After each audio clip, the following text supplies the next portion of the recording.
রাজধানীর হোটেল ইন্টারকন্টিনেন্টালে বিদেশি গণমাধ্যম কর্মীদের জন্য মিডিয়া সেন্টার চালু করা হয়েছে। সকালে হোটেলটিতে এই সেন্টারের উদ্বোধন করা হয়। এ সময় পররাষ্ট্র সচিব আসাদ আলম সিয়াম বলেন, এর মাধ্যমে বাংলাদেশের সুষ্ঠু নির্বাচনী পরিবেশ তুলে ধরতে পারবেন বিদেশি গণমাধ্যম কর্মীরা। এ সময় নির্বাচন কমিশনের সচিব আক্তার আহমেদ বলেন, 299টি আসনেই ব্যালট পেপার পৌঁছে গেছে।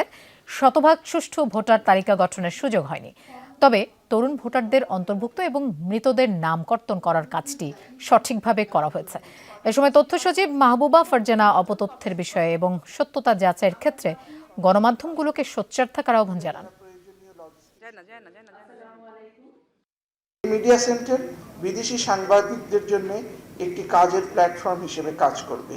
এখানে তারা প্রয়োজনীয় লজিস্টিক সহায়তা, কাজের উপযোগী পরিবেশ এবং তথ্য প্রাপ্তির সুযোগ পাবেন, যা তাদের পেশাগত দায়িত্ব পালনে সাহায্য করবে। 99টা আসনের সব ব্যালট পেপার চলে গেছে, সব নির্বাচন উপকরণ চলে গেছে। রিটার্নিং অফিসারের কাছে পোস্টাল ব্যালটের যে কেন্দ্রটা, সেখানে তুলনামূলকভাবে অন্যান্য কেন্দ্রের রেজাল্ট আসার থেকে একটু বেশি সময় লাগবে।